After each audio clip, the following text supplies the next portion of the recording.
conferencista de hoy es un intelectual latinoamericano, un intelectual cubano y un intelectual comprometido también con el pensamiento alternativo, crítico, pero sobre todo es un profesor universitario y un intelectual que viene pensando rigurosamente temáticas, problemáticas del mayor interés para nuestros pueblos en América Latina. Le damos la bienvenida al profesor Guadarrama, le agradecemos mucho su presencia. Permítanme hacer esta corta lectura.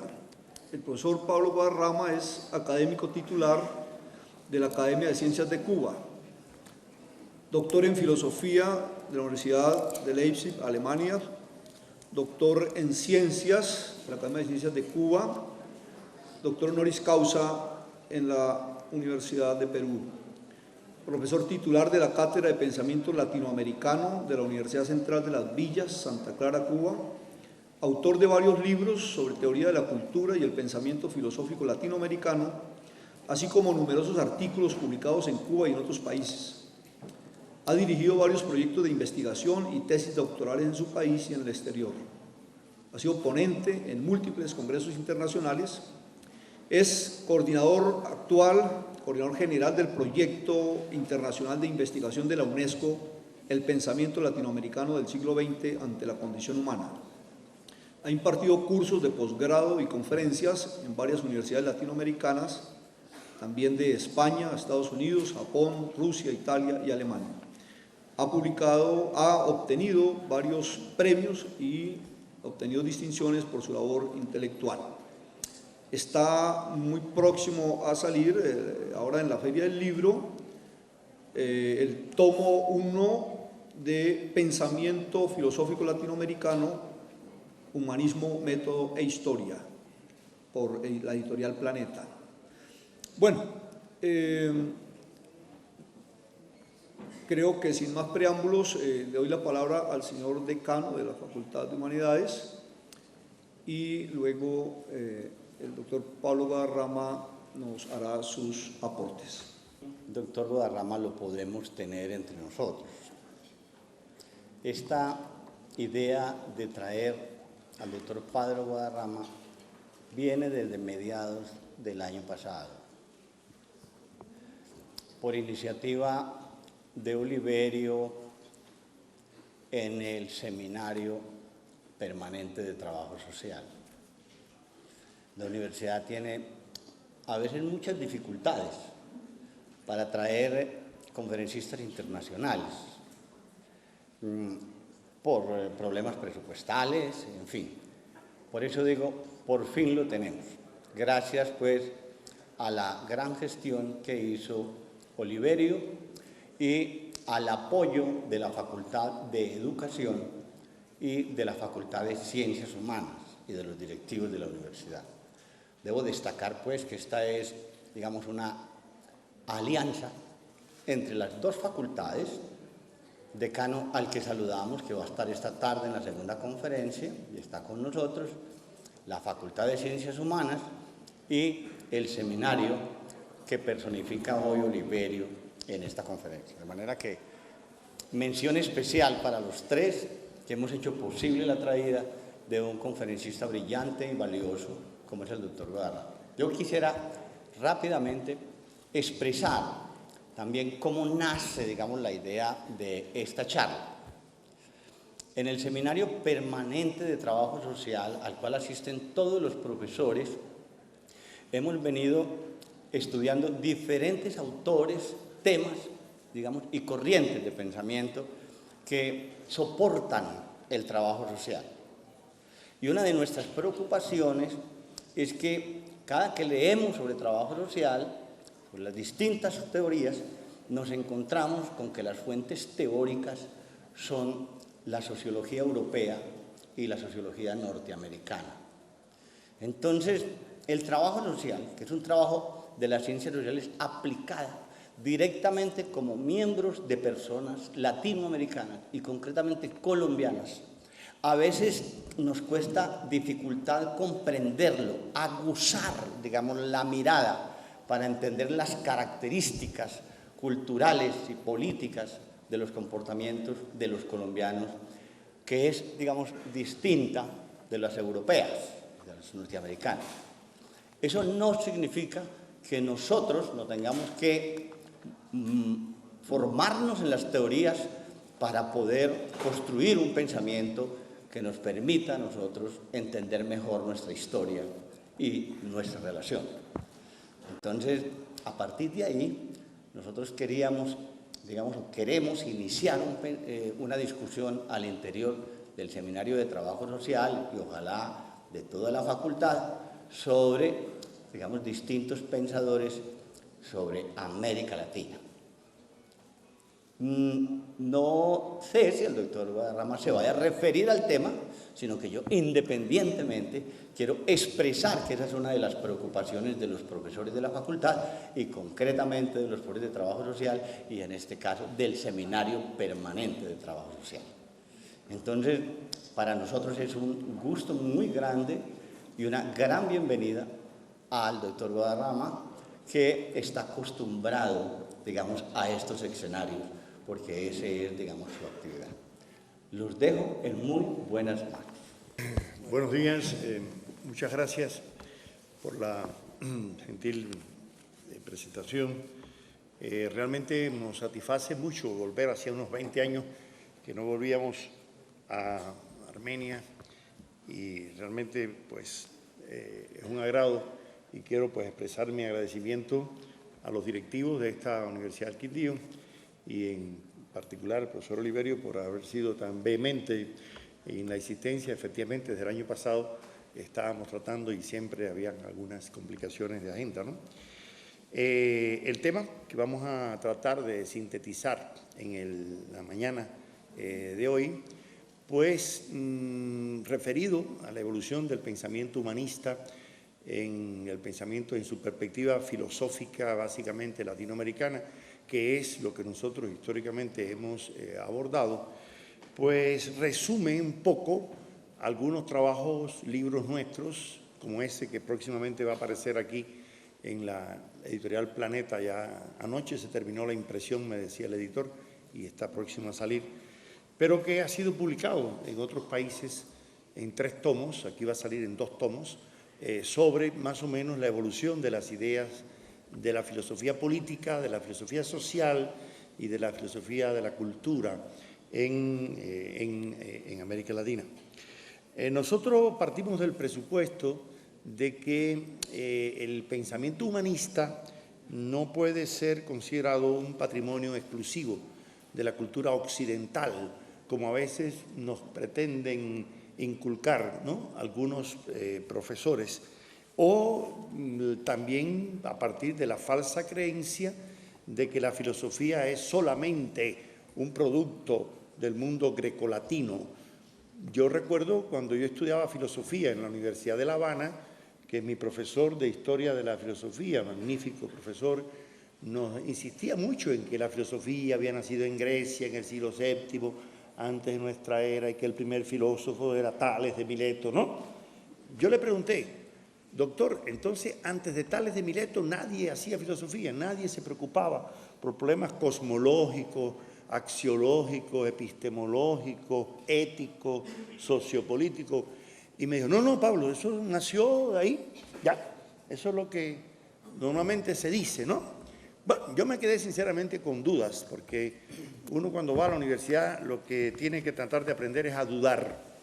Cuando uno viene a la universidad es a dudar, ¿no? Porque para creer hay otros espacios, ¿no? Y lo más importante es que los estudiantes aprendan a dudar incluso de lo que decimos los profesores, porque además partimos de un presupuesto pedagógico que es que nuestros alumnos tienen que superarnos. Eso lo decía Sócrates, pero también lo decía Confucio hace muchos años antes, ¿no? Y yo, bueno, pues me quedé con aquella duda.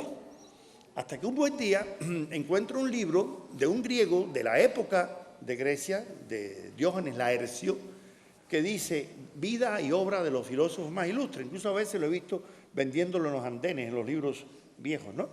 Y ahí dice Diógenes Laercio: la filosofía solo en cuanto a término nació en Grecia, pero ya existía entre los hebreos, los caldeos, los emnoteos, los persas, ¿no? Es decir, que ya hay un griego de esa época que está diciendo que lo que surgió en Grecia fue el nombre, filosofía. Pero eso no quiere decir que no existiera el concepto dentro de otras culturas. Es como si yo, a partir de mi libro de la cultura que está ahí, pensara que como es un término latino, que viene del verbo cole, cultivo, cultivare, ¿no? Entonces quiere decir que los griegos no tenían concepto de cultura. ¿Quién dijo eso? Tenían paideías, tenían paidos, tenían otros conceptos, pero que expresaba el mismo contenido, ¿comprenden? Aunque el término fuera distinto.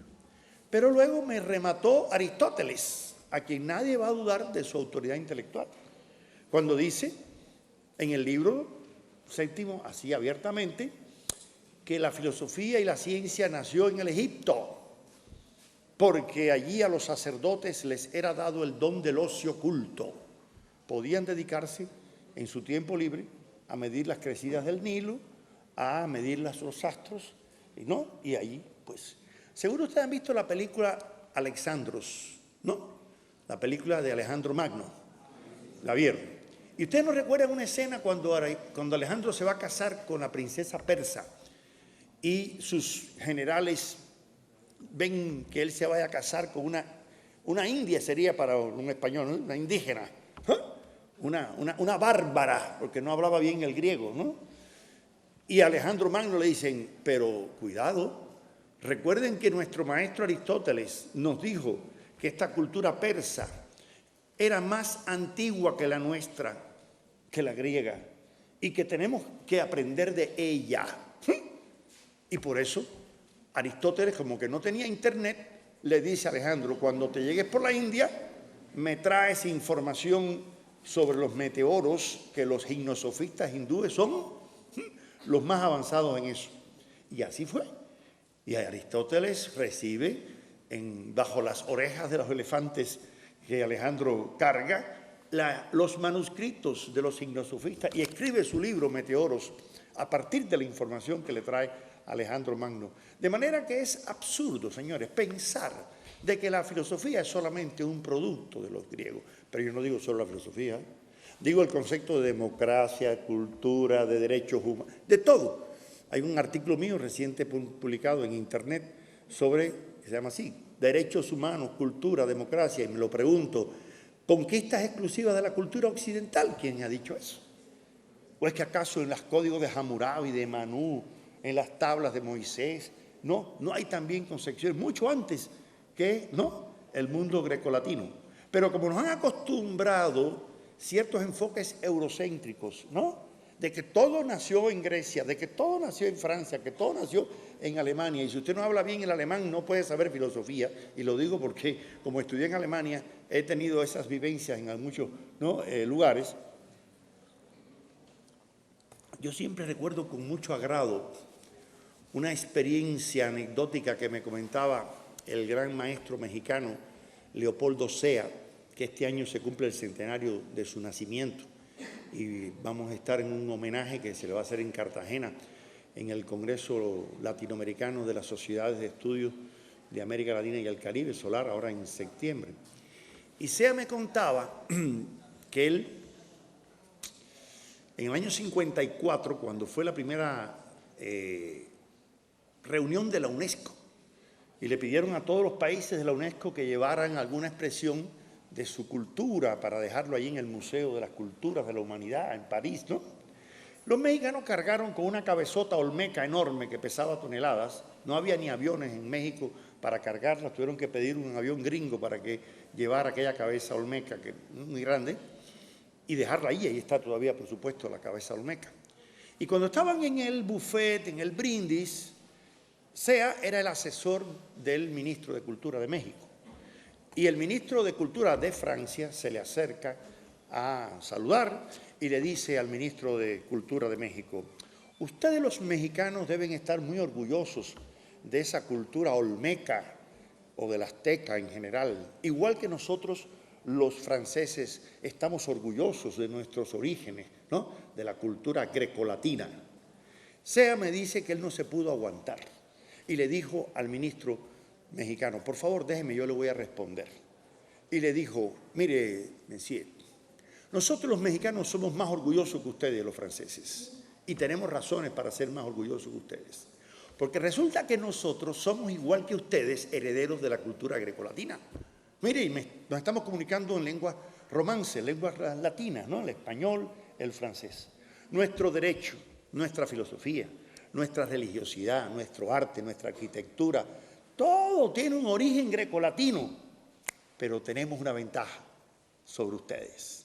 Además de ser herederos de la cultura grecolatina, nosotros somos también herederos, mire, de esa cultura olmeca que usted está viendo ahí, y de la cultura azteca, y de la inca, y de la maya, y de la chicha, pero no solamente de todas las culturas aztecas, no, también somos herederos de las culturas yoruba, abacuá, arará, que vinieron con los negros del África por los procesos transculturales, ¿no?, de la colonización. Y somos herederos también de las migraciones asiáticas, ¿no?, que llegaron a América y se han conformado en nuestra cultura, y de las culturas no solo aborígenes, sino también de las que se han ido interculturizando.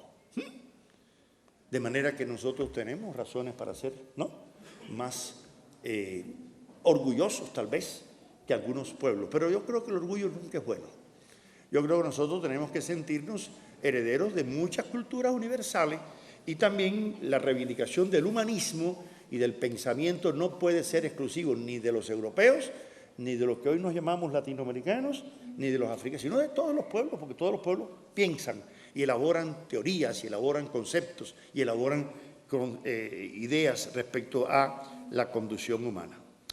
Ahora bien, como creemos que la palabra humanismo viene de humanitas y es un término latín, y algunos piensan que es un término que es del Renacimiento para acá, caemos en el error de considerar que otras culturas, al margen de la occidental o antes de la cultura renacentista, no tuvieran un pensamiento filosófico, ¿no?, propiamente humanista. ¿Bien? Y esas visiones tan sesgadas, tan eurocéntricas, que no solamente quiero decirles, yo no diría que son solamente eurocéntricas, son anglo-francosajonas, casi más, ¿no?, porque los propios ingleses, franceses y alemanes han discriminado a latinos, a españoles, italianos y europo-orientales. No olviden que el gran Hegel decía que lo mismo Rusia que España y por supuesto América estaban fuera de la historia. La historia para los alemanes era Alemania, Francia e Inglaterra, y se acabó el cuento. Esa era la historia. ¿Comprenden? Y esa visión ha llevado a pensar a algunos, como el gran Martin Heidegger, el incalculable filósofo alemán, ¿no?, cuando los alumnos de Heidegger en Berlín, siendo el rector de la Universidad de Berlín en la época del nazismo, porque era un hombre vinculado al partido nazi, nadie lo puede negar, independientemente de sus cualidades magníficas como filósofos, ¿no?, que le llegaron y se le acercaron unos alumnos para invitar a un filósofo español como José Ortega y Gasset, el filósofo más reconocido de España, ¿no?, de la primera mitad. Y Heidegger, con la autosuficiencia germánica, dijo, ¿cómo eso de filósofo español? No, hombre, no, eso no existe. España no puede dar filósofos, igual que Alemania no puede dar toreros. No, se acabó, ¿entiendes? Los españoles no pueden dar filósofos, ¿entiendes? Entonces imagínense qué papel nos tocaría a nosotros si ni siquiera reconocían a los españoles, ¿no?, como filósofos, ¿no es así? Y todavía lamentablemente hay quienes piensan que la filosofía solamente existe desde los Pirineos para arriba, ni siquiera de Lisboa, no, de Francia para allá, y cuidado, hasta el río Oder, porque ya Polonia, no, eso no, ni Rusia, no, ¿qué va a ser eso filosofía? ¿Comprenden? Y hay quienes todavía creen, por eso a mí me llamó la atención que Émile Breyer, un historiador francés de la filosofía, dice en el primer tomo de su historia de la filosofía, deja así el desliz y dice, bueno, Confucio es una especie de Sócrates chino. ¿Comprende? Confucio es una especie de Sócrates chino. Bueno.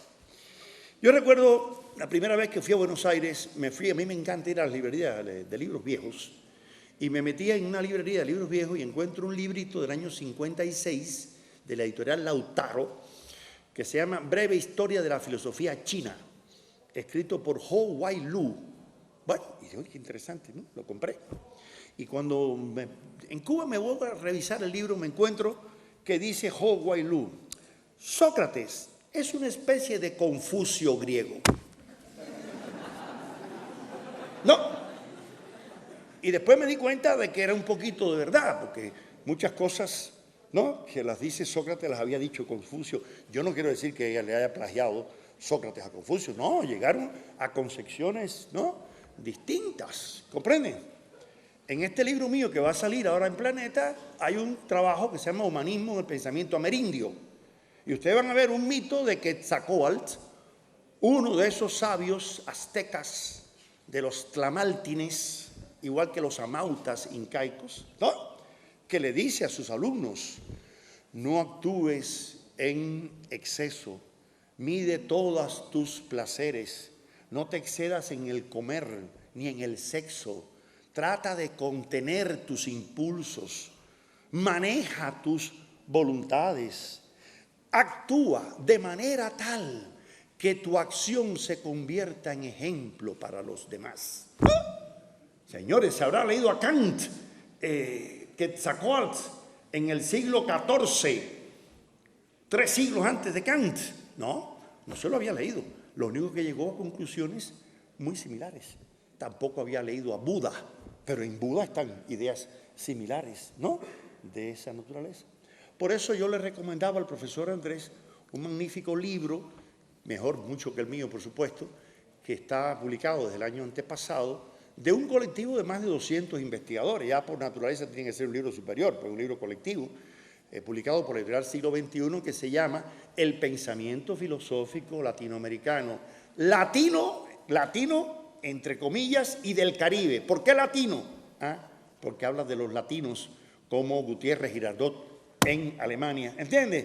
Como Jorge Gracia en Estados Unidos, como el venezolano Mulines en Francia, como Mario Bunge en Canadá. O sea, los latinos que hoy en día tienen un prestigio en el mundo europeo, norteamericano, asiático, ¿no?, reconocido en la filosofía. Y ese libro empieza en el siglo XIV. Dice, desde 1300 al siglo XXI. Y la gente dice, ¿pero cómo 1300? Si la filosofía aquí llegó con Colón y otros siguen pensando que sigue llegando con Habermas y con Ricoeur y con... ¿Entiendes? Hay unos que piensan que la filosofía solamente llega por esa vía y que no hay que mirar a las editoriales de Bogotá, ni de México, ni de Buenos Aires. Hay que estar al tanto de las editoriales de Frankfurt am Main, de París o de Londres, ni siquiera las de Madrid porque son españolas, ¿no? Entonces, en ese estudio que se hace en un colectivo muy serio, demuestra cómo hay filosofía náhuatl, azteca, maya, guaraní, chicha. ¿Quién va a negar que hay un pensamiento político y jurídico de nuestros chichas? Lean el libro de Armando Suescún, rector de la UPTC, sobre las concepciones jurídico-políticas de los chichas. ¿Quién va a negar que nuestros pueblos tuvieron pensamiento jurídico, político y cosmologías y filosofía? Nadie lo puede negar, señores. Pero bueno, todo dependerá también de lo que se entienda por filosofía. Si filosofar es, ¿qué dijo Heidegger cuando dijo qué? Y me importa un bledo lo que está pasando en la puerta de mi casa para afuera, ¿no? Y vivo en esa presunta neutralidad axiológica weberiana de Max Weber, ¿no?, de que el filósofo tiene que estar descontaminado de la sociedad, ¿no? O que el científico social tiene que ser solamente un sociómetra, ¿no es así?, que mida y calcule estadísticamente de forma positivista la realidad y con una objetividad imparcial, pero para no dejarse con carga axiológica de ningún tipo, pues entonces, señores, es muy triste reconocer que no ha sido así, ni la historia de las ciencias sociales, ni de las ciencias naturales, aunque esto no quiere decir que haya una matemática proletaria, ni una física burguesa, como cayeron los soviéticos en un tiempo. No. Pero sí hay un compromiso ideológico entre los científicos y entre los sociólogos y entre los filósofos y mucho más en todos los trabajadores, ¿no?, sociales. Claro, dependerá mucho también de lo que se entienda por humanismo y su confrontación. ¿Cuál? La alienación. La tesis que nosotros hemos sostenido desde que hicimos nuestra primera tesis doctoral en Alemania en el año 80 es que en América Latina ha habido lo mismo que han habido en otras partes. ¿Cuál? Un conflicto entre ideas humanistas e ideas alienantes. ¿Qué quiere decir eso, ideas alienantes? Esas ideas que atentan contra la condición humana. Precisamente el proyecto que dirigimos en la UNESCO y que está en Internet desde la Universidad de Georgia en Atlanta es la condición humana en el pensamiento latinoamericano del siglo XX. Y van a haber varios libros publicados, entre ellos 2 por la Universidad Javeriana, que el amigo Guillermo Hoyos nos apoyó y nos ha seguido apoyando en ese proyecto, que ya tiene más de 20 libros publicados en América Latina sobre la reflexión antropológica en el pensamiento, ¿no?, latinoamericano. Y podríamos ver que una concepción de una condición humana, fíjense que yo no hablo de naturaleza humana ni de esencia humana, porque naturaleza humana tiene una carga demasiado biologicista, positivista, decimonónica, que hemos estudiado algo en un libro nuestro llamado Positivismo en América Latina, publicado también aquí en el año 2001, pero ya está agotado, ¿no?, sobre el positivismo en América Latina. Y el concepto de esencia humana tiene cierto tufo metafísico, especulativo, aunque Carlos Marx lo haya utilizado, no importa, en sus tesis sobre Feuerbach, ¿no?, como el ensamble de las relaciones sociales, ¿no?, la condición humana. Creo que es más histórico, más dialéctico, más holístico, más complejo hablar de condición humana. Y esa condición humana que implica, fíjense bien, y esto es importantísimo en una universidad y más en aspectos de trabajadores sociales y en las humanidades, partir de un presupuesto antropológico elemental. ¿Cuál? Parece ser que el ser humano no es ni bueno por naturaleza ni malo por naturaleza. Ahí el filósofo mexicano Cantinflas parece que tiene razón. Ni lo uno ni lo otro, sino todo lo contrario. Ni es un angelito, ni es un diablito. ¿No es así? Porque si fuera un angelito, entonces ¿para qué trabajadores sociales? Si ya es bueno por naturaleza. ¿Para qué la escuela? ¿Para qué la familia? ¿Para qué la iglesia? ¿Para qué la sociedad civil? ¿Para qué la policía? ¿Para qué los sistemas jurídicos? No, nada. Si ya está preprogramado en chips que es un angelito. Y si es un diablito, y si es un delincuente innato, como decía Lombroso y Ferri, ¿no?, en aquel positivismo criminológico, entonces recoge y vamos, no hay nada que hacer. Es un delincuente ya, ¿no?, consumado y consumido. ¿No es así? Entonces parece que el ser humano no es ni uno ni lo otro. El ser humano es un proyecto, diría Sartre. El ser humano es un proceso, ¿no? El ser humano parece ser que tiene los 2 elementos y que depende de lo que se haga con él, sí, prevalece un u otro elemento. Cuando John Locke, allá en el siglo XVIII, decía que el ser humano es una tabula rasa al niño al nacer, que le impresionan las ideas, que llegan como la luz de la ventana, ¿no? Marx le decía, cuidado, que esa tesis de que el hombre es un producto de las circunstancias olvida que el hombre es un ser que activa y modifica y es productor de sus circunstancias y no un ente pasivo que recibe aplastantemente el mundo de las circunstancias. Y por eso Marx insiste en que no, el ser humano crea su propia realidad, transforma su propia realidad. Y ese fue el defecto que tuvo todo el materialismo anterior, decía Marx, que era contemplativo, no veía el lado activo del sujeto, ¿Quién lo vio? Kant, Hegel, los grandes idealistas, y Marx, con una honestidad tremenda, dijo, bueno, eso fue un mérito del idealismo filosófico, el lado activo del sujeto creativo, ¿no?, del conocimiento, ¿no?, y no esa pasividad típica del positivismo.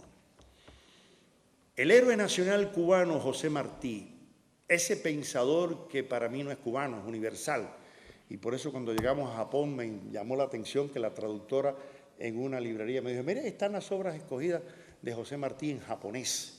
Yo, bueno, parece que algo tiene que decirle Martí a los japoneses cuando lo han traducido, ¿no? Y está traducido a más de 28 idiomas, entre ellos hasta el quechua, el aymara, el guaraní, ¿no?, lenguas aborígenes americanas. Martí dice, en un pequeño texto, el amigo Luis Toledo Sande, director de la revista Casa de las Américas, le llama el textículo de José Martí, porque tiene 6 páginas nada más, y yo los invito a que busquen en internet ese textículo de José Martí, Nuestra América se llama, bien, tiene 6 páginas. Yo que tengo un libro escrito sobre Martí, acabo de verlo por ahí, lo tiene acá el profesor que está en la esquina, no es así, ni yo tengo ya ese libro, ¿no? Este es mi libro, mire, sobre Martí. Bueno, una rareza bibliográfica, porque ese lo publiqué en el 2003 y desapareció. Bueno, ahora se va a reeditar nuevamente en España. En ese libro, yo analizo las ideas filosóficas de Martí, su relación con el positivismo, el krausismo, etcétera, ¿no? Martí, en ese pequeño texto llamado Nuestra América, dice esta idea. Hay que cultivar en el hombre lo mejor, si no, lo peor prevalece, ya que hasta en el más humilde ser descansa una fierecilla que se despierta sobre todo en las guerras.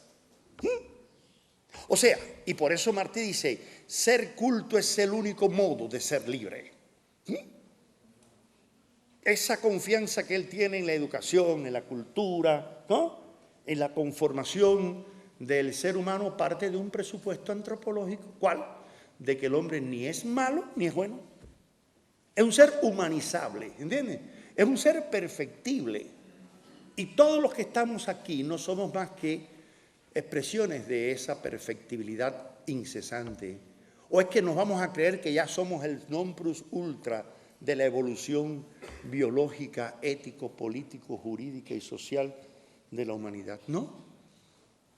De manera que, a partir de ese presupuesto antropológico, nuestra idea del pensamiento humanista es todo aquel pensamiento que en cualquier parte, en la China, en África, entre los esquimales.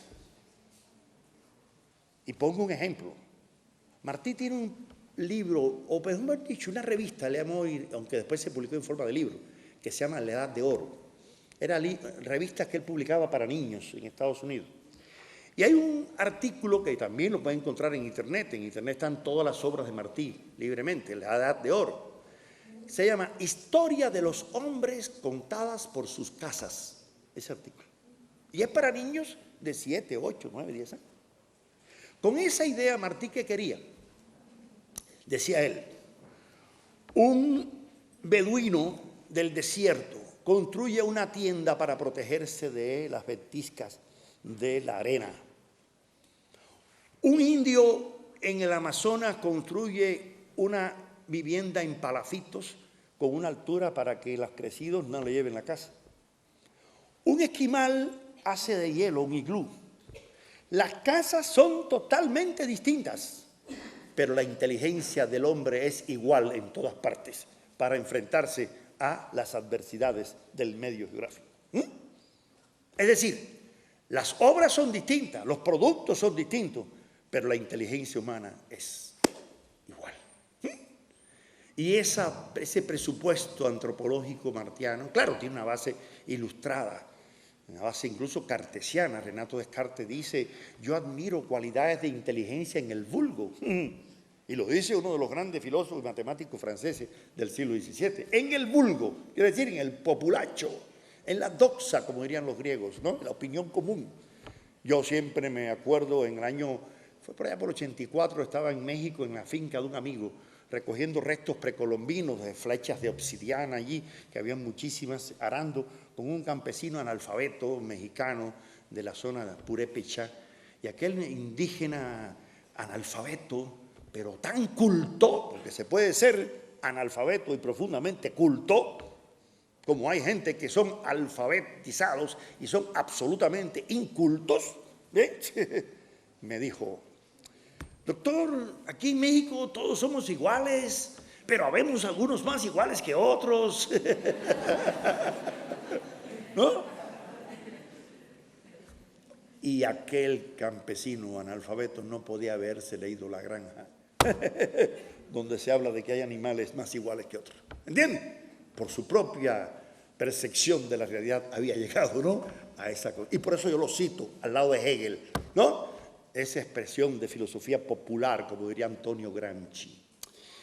Nosotros hacemos una definición de humanismo como aquella concepción que implica la valoración de lo humano como un elemento supremo, pero ese humanismo nuestro, la occidental, tiene una carga muy fuerte. ¿Cuál? El antropocentrismo. Un antropocentrismo ecocida que ha planteado, ¿no?, una subestimación de la naturaleza. Y ya que el decano me invitaba a una visita al entorno, ¿no?, me pareció tan bello eso, ¿no? Miren, la cultura occidental, y tiene una raigambre greco-latina, y es más, judeocristiana, y está en la Biblia. Parte de que el hombre tiene que someter a los animales, tiene que someter, ¿no?, a la naturaleza. ¿Es así? Francis Bacon, ¿qué dice en el Novum Organon? Primer párrafo, para empezar, para el abrebocas. El hombre, dueño y señor de la naturaleza, que ha de ponerla a sus pies para dominarla. Y mire lo que ha pasado con ese dominio de la naturaleza. En el año 88 fuimos a un congreso de filosofía en La Paz, en Bolivia, y estábamos allí discutiendo la racionalidad occidental frente a la racionalidad de los pueblos originarios de América. A mi lado estaba el filósofo peruano Francisco Miró Quesada, hoy con sus 92 años, cumbre de la filosofía latinoamericana contemporánea, y eso no se lo pone en duda ningún analítico, ni fenomenólogo, ni nadie, porque ha sido presidente de la Sociedad Mundial de Filosofía. El viejo Paco Miró Quesada, con más de 70 libros escritos de filosofía. Bien. Y a mi otro lado estaba el filósofo chileno Carlos Flores, y nosotros discutiendo la racionalidad y el logos y el patos y el etos, y cargando siempre de palabritas griegas, ¿no?, para chicanear, como dicen ustedes, ¿no? Y entonces, sí, y estábamos en ese, ¿no?, sí, en ese debate, ¿no es así? Y de pronto se para una cholita aymara y nos dice: nosotros hemos estado escuchándolo a ustedes, los europeos. Yo miré para el lado, si había algún europeo, un peruano, un cubano y un chileno. Bueno, pero me acordé que en Nicaragua, en Honduras, todos los que viven en la zona del Pacífico, los misquitos y los de la zona atlántica le dicen europeos a todos los que son de la parte occidental de Centroamérica. Bien. Bueno, y me dijo: ustedes todos tienen una visión derechista del mundo. Yo salté, veniendo de Cuba a decirme derechista, ¿no? Pero bueno, más todavía me sorprendí, ¿no? Y dije, bueno, ¿qué va a pasar? Pero tienen una visión derechista porque la cultura occidental es una cultura nórdica, del hemisferio norte. Y en el hemisferio norte, los observadores, cuando miran el cielo, toman como referencia a la Osa Mayor y miran que la rotación del cielo es de izquierda a derecha, ¿no? Y por eso para ustedes la derecha es el orden, ¿no es así? Es lo justo, es el camino a donde se conducen las cosas, ¿no? Y de ahí el derecho. Y la siniestra izquierda es lo malo, es lo terrible, es el caos, ¿no es así? Pero además, simbólicamente, ¿por qué el reloj tiene que marcar las manecillas de izquierda a derecha? No podría ir marcando, ¿no? al revés, de derecha a izquierda, ¿no? Es que hasta nuestra estética es derechista. ¿Sí? Dice, nosotros que estamos 2.000 metros más cerca de las estrellas que los bogotanos, ellos están allá a 5.000 metros, y vemos la Cruz del Sur, y vemos que el cielo no gira hacia la derecha, sino, claro, hacia la izquierda. Porque en el hemisferio sur hasta el agua en el lavamanos es al revés. Por eso es que ustedes tienen una imagen invertida de todo.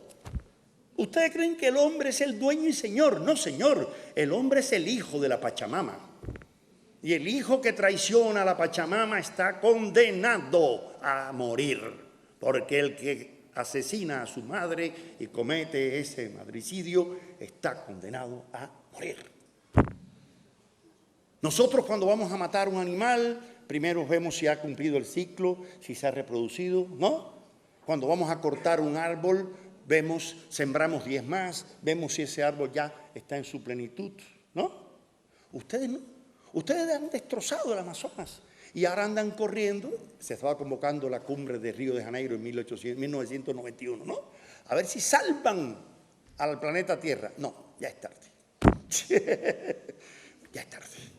La cultura occidental es una cultura antropocéntrica, ecocida, ¿no? Y es una cultura condenada a morir por no mantener una supervivencia, ¿no es así?, de los ecosistemas. Señores, no es una casualidad. La primera constitución en el mundo que se admite al derecho a la naturaleza es la boliviana, aprobada hace 3 años, y que Evo Morales presentó, ¿no es así?, en su intervención en la ONU. Es la primera constitución donde se habla de derecho de la naturaleza. Derechos de los árboles, derechos de los animales, derechos de las aguas, derechos, ¿entiendes? ¿Qué les parece? Bueno, pero bueno, nosotros seguimos felices echándole cemento a todo, ¿no? Y que ese es el desarrollo, ¿no? Esa es la cultura, ¿no? Y llenando de automóviles totalmente en un momento que hay que caminar por arriba de los techos de los automóviles, ¿no? Para llegar a tiempo en Bogotá, ¿no? Porque los trancones son infernales. Bueno. Esa visión errónea de lo humano y de la articulación ser humano-naturaleza ha llevado a que la cultura occidental sea antropocéntrica y que su visión del humanismo ha sido enajenante. Enajenante quiere decir que se ha enfrentado a pseudopoderes en ocasiones y ha creado falsos poderes, ¿no? Y permanentemente ese hombre se enfrenta a infinidad de obstáculos que lo limitan en su realización humana. Factores como el egoísmo, el individualismo, los poderes institucionales, en fin. Y frente a eso, el pensamiento humano ha tratado siempre de enfrentarse. Nosotros somos del criterio que el conflicto humanismo-alienación, entendiendo alienación como todo aquello que limita, frena, todo aquello que desvirtúa la potencialidad del humano, mientras que el humanismo implica una asunción, diría Esban Metzarov, este discípulo de Lukács en su libro sobre la alienación, mientras que el humanismo no reifica, de res en el latín quiere decir cosa, no cosifica, ¿no? Al contrario, en vez de cosificar, en vez de alienar, permite que el ser humano se encuentre a sí mismo en una relación orgánica con el mundo animal, con el mundo social, con el mundo cultural en un plano superior. Esa reificación o cosificación que el discípulo de Heidegger, Herbert Marcuse, supo magistralmente en su libro El hombre unidimensional observar, y sobre todo cuando llegó perseguido por los nazis a los Estados Unidos en 1939, cuando empezaba el boom de la automovilística norteamericana, porque en Europa en esa época los automóviles eran contados, pero ya empezaba el auge de la producción de la Ford en Estados Unidos. Y dijo Marcuse, en esta sociedad norteamericana, los hombres se miden y se valoran por la marca del automóvil y el año de fabricación, y las mujeres de la lavadora. O sea, ese factor, ¿no es así?, que tenemos arraigados en nuestra mente como un chips. Eso es enajenación. ¿Cómo un profesor va a tener una flecha como esta en lugar de tener un BlackBerry? ¿No? ¿Me entiendes? ¿Cómo va a andar en busetas y en Transmilenio en vez de tener un Mercedes-Benz o un... ¿Entiendes? Es valorar a las personas por las cosas, ¿entiendes? Por la forma de vestir, por el tipo de reloj que traiga, por el tipo... ¿Entiendes? Eso se llama cosificación o reificación, que es lo mismo. Son formas de enajenación. Bueno, pues el pensamiento latinoamericano, desde sus primeras expresiones, comienza a tocar ese tema. ¿Qué les parece? Mire, hay mitos mayas en que hablan de cómo el hombre se convierte en esclavo del culto a los rubíes, a las esmeraldas, a las piedras preciosas, al oro. ¿Ya? ¿Se daban cuenta mayas, incas, aztecas? ¿No es así? De cómo el egoísmo llevó a esos aspectos. Pero el humanismo en el pensamiento latinoamericano tiene un momento crucial para la historia de la humanidad. ¿Cuál?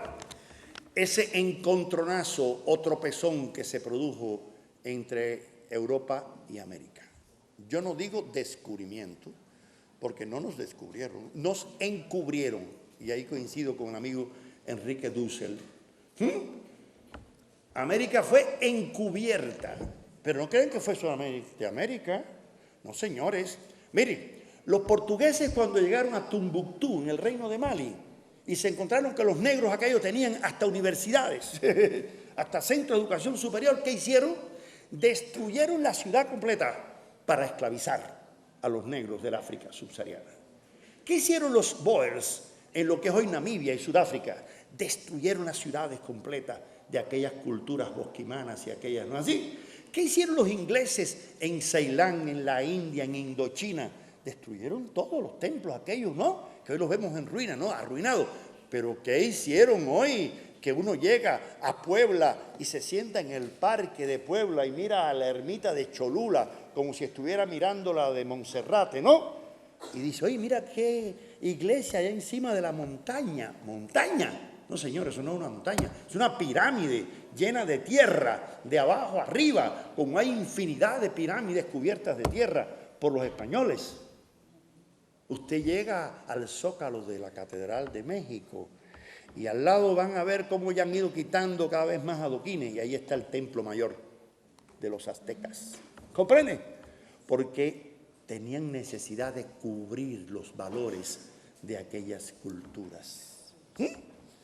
Y por eso el llamado humanismo cristiano, que se presentaba como la salvación de aquellos pueblos salvajes, antropófagos, criminales, qué sé yo, pues tuvo una dicotomía.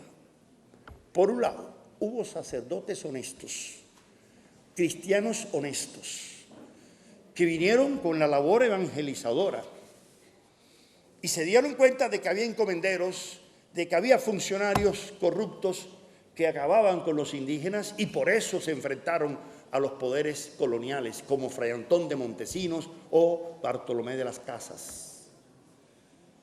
Señores, en 1510, un sacerdote dominico en la Española, discípulo de Francisco de Vitoria, el gran jurista de Salamanca, que fundamentó las tesis del derecho natural, del derecho internacional, del derecho de gente, dice, pero ¿con qué derecho venimos nosotros aquí a imponerle a estos pueblos nuestras ideas de propiedad, de familia y hasta nuestros dioses? Con ese mismo derecho podrían ir los indios caribes y taínos a España y ponernos sus ideas de derecho, de familia, de propiedad y hasta sus propios dioses. ¿Qué les parece? Por eso inmediatamente cogieron a aquel sacerdote y ¡pum!, lo mandaron para España porque era demasiado peligrosito, ¿no? Aquel sacerdote en 1510. Y fue la misma historia de las casas. Ese padre de las casas que, acongojado por la esclavitud de los indios, propone que sea sustituido por la esclavitud de los negros. Y por eso cuando se confiesa a la hora de morir dice: Dios nunca me perdonará que por haber tratado de salvar a una raza haya justificado la explotación de otra. Ese fue el gran padre de las casas, ¿entienden? Y ese pensamiento humanista cristiano originario, porque no hay que olvidar que en la Biblia se dice: primero pasará un camello por el ojo de una aguja que un rico al reino de los cielos. Y mis alumnos en la maestría de cultura en la Universidad de Morelia me decían: ay, profe, pero aquí en México los ricos se hacen unos agujotes que cabe hasta un elefante, ¿no? ¿Así? Entonces aquel espíritu de humildad, de honestidad, de echar a los fariseos del templo, ¿no? Todo eso se vino al piso. Ese humanismo originario que una vez convertido en imperio, una vez vinculado, ¿no?, con Constantino, una iglesia cada vez más enriquecida de oro, de rubíes, ¿no?, tan distinta a aquellos primeros, ¿no?, misioneros. Pero ahí en el seno de ese humanismo cristiano originario nos vamos a encontrar infinidad de muestras de hombres y algunas mujeres, muy pocas, como Sor Juana Inés de la Cruz, esa monja mexicana que tuvo que hasta que cortarse el pelo, no porque fuera lesbiana, como lo han presentado a veces, sino porque era la única forma en que se podía debatir, porque no permitía la participación de mujeres en los debates. Para enfrentarse a las teorías falsas sobre los cometas, sobre los terremotos, con un nivel de información, y por eso usted llega hoy al Escorial de Madrid y le impresiona que el primer cuadro que se encuentra allí es el de la monja mexicana, Sor Juana Inés de la Cruz. Como es impresionante que cuando uno llega al Ateneo de Madrid, el primer cuadro que se encuentra es el de José Martí. En eso los españoles son bastante orgullosos de lo que crearon, ¿no?, en América. Todo el pensamiento escolástico latinoamericano no es humanista, vamos a partir de ahí, pero tampoco todo el pensamiento escolástico latinoamericano es misantrópico, misógino o antihumanista. No, no vamos a construir ni una leyenda negra ni una leyenda rosa del pensamiento cristiano escolástico. ¿Está claro? Hubo de todo, como en la viña del Señor. Hubo quienes justificaron la dominación, hubo quienes justificaron la esclavitud de indios, de negros y de todo, pero también hubo quienes reivindicaron ese pensamiento. Y ese pensamiento humanista cristiano fue el que germinó en un pensamiento ilustrado, renovador, en los siglos XVII y XVIII, que fermentó después en el pensamiento independentista. No crean que Bolívar, San Martín son un producto simplemente de ideas europeas. No, señores. También fueron productos de hombres como Simón Rodríguez, el maestro de Bolívar, o como Andrés Bello. Y ahí tienen un ejemplo, el gran Andrés Bello. Me contaba Leopoldo Sea que su maestro José Gaos, quien fue rector de la Universidad Central de Madrid en la época de la República y tuvo que salir huyendo ante la represión de Franco, y no porque fuera comunista, sino porque era un demócrata. Y sencillamente tuvieron que salir huyendo muchos intelectuales y científicos españoles, ¿no? Cuando llegó a México, Gaos le dieron el libro Filosofía del Entendimiento Humano de Andrés Bello. Cuando él se leyó aquel libro,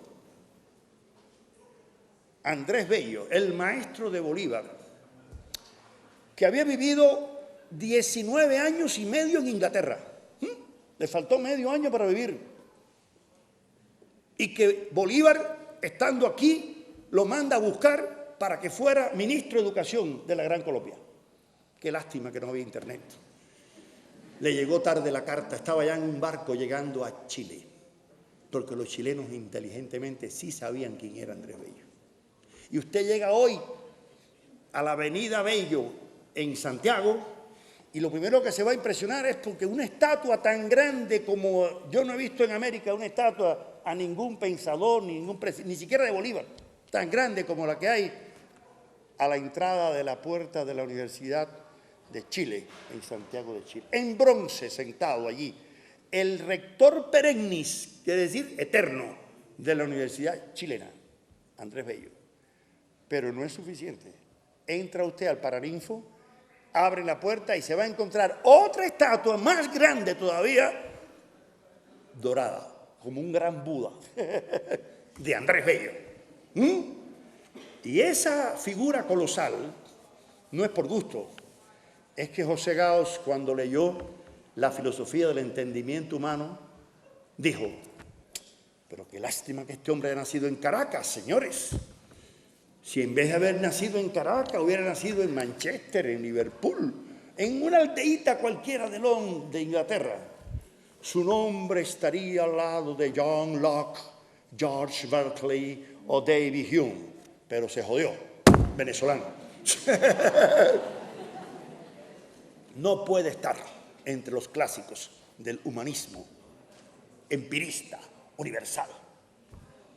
Y yo digo, ya que nos impresiona tanto Voltaire y Montesquieu y Goethe o Humboldt, ¿qué tiene que envidiarle Bello, que se montaba con Humboldt en una canoa por el Orinoco buscando plantas y animales en expediciones botánicas similares a la de Mutis o de Caldas o de otros por acá? ¿Qué tiene que envidiarle el hombre que escribió la mejor gramática castellana para latinos, que hoy usted llega al CSIC de Madrid y le dicen, sigue siendo la de Andrés Bello, la mejor gramática castellana?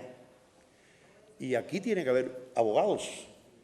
¿De dónde se hizo el mejor código civil para toda América Latina? La hizo Andrés Bello, en Chile. Y se la copiaron todos los países, incluyendo Colombia. El mejor código civil, ¿no? Como jurista. Entonces, ¿qué tiene que envidiarle un hombre que dejó 25 tomos de filosofía, filología, lingüística, derecho, a Voltaire, a Montesquieu, a Rousseau? Nada. Ah, pero es venezolano. ¿Entiendes? Ahí está el problema. Cuando ahorita el decano hablaba, yo me acordaba que en 1882 el puertorriqueño Eugenio María de Hostos publica la primera sociología en América Latina. Nadie lo conoce, porque todo el mundo está detrás de Ward, de Gidding, de Taine, de Max Weber, ¿no? Pero no saben, así, que hay un puertorriqueño que en 1882 publica un tratado de sociología. ¿Está claro?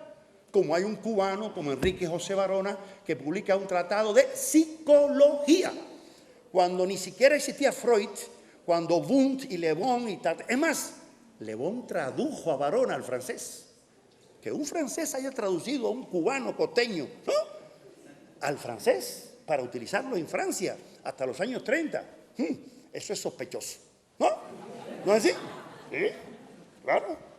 Entonces, como hemos sido tan avergonzados siempre por nuestro malinchismo, como decía Octavio Paz, saben que la expresión viene de Malinche, la mujer de Hernán Cortés, ¿no?, el que le ayuda en la traducción, el control, pues esa vergüenza de que somos latinoamericanos, que somos indiecitos, que somos, ¿no? No, señores, nosotros tenemos mucho que orgullecernos de la construcción del pensamiento filosófico humanista latinoamericano. Un simple ejemplo, y lástima que no hay tiempo para detenernos en todo. En el siglo XVIII, los jesuitas mexicanos, Francisco Javier Alegre, Francisco Javier Clavijero, Andrés de Guevara, todos ellos desarrollaron una nueva corriente filosófica llamada electivismo, que no es eclecticismo, como algunos intentan confundir. Y ese electivismo epistemológico en el seno de una escolástica renovada, a pesar de que lo sacan a todos de América por la expulsión de los jesuitas de América, llegan a Roma, y ¿quién gana las oposiciones de la cátedra de metafísica de la Pontificia Universidad de Roma? Un mexicano, Benito Díaz de Gamarra, formado ¿dónde? En Guadalajara, sin ninguna formación francesa, ni italiana, ni nada de eso. y desarrolla todo su pensamiento renovador. De manera que nuestra ilustración, ese pensamiento que no fue una réplica, una copia del pensamiento europeo. Yo tuve, el honor de dirigir 2 tesis doctorales de 2 alemanes. Ese libro que está ahí, de metodología de la investigación, surgió porque estando en Caracas en los años 95, 96, me llama el decano. Yo había ido a dar una conferencia de estos temas, de filosofía en América Latina. No estaba Chávez en el poder, ni mucha, estamos hablando del 95, ¿no? 96. Y que el hombre lee mi hoja de vida.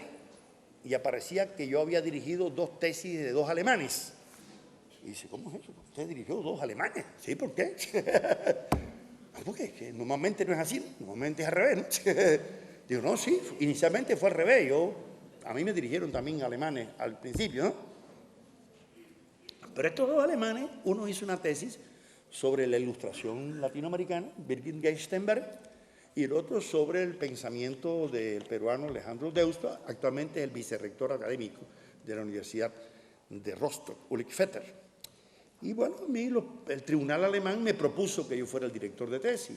Ahora, la tesis principal que nosotros sostenemos en todo nuestro libro es que si no hubiera habido, fíjense bien, esa fermentación humanista y desalienadora en los maestros de la generación de la independencia y sobre todo esa profunda confianza en el ser humano, no en Dios, en el ser humano, Bolívar no le hubiera dicho esto a Santander.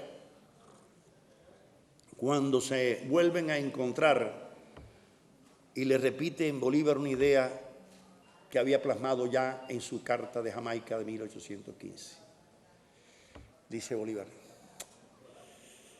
a Santander, en todas las grandes guerras civiles hay 2 partidos, los conservadores y los reformadores.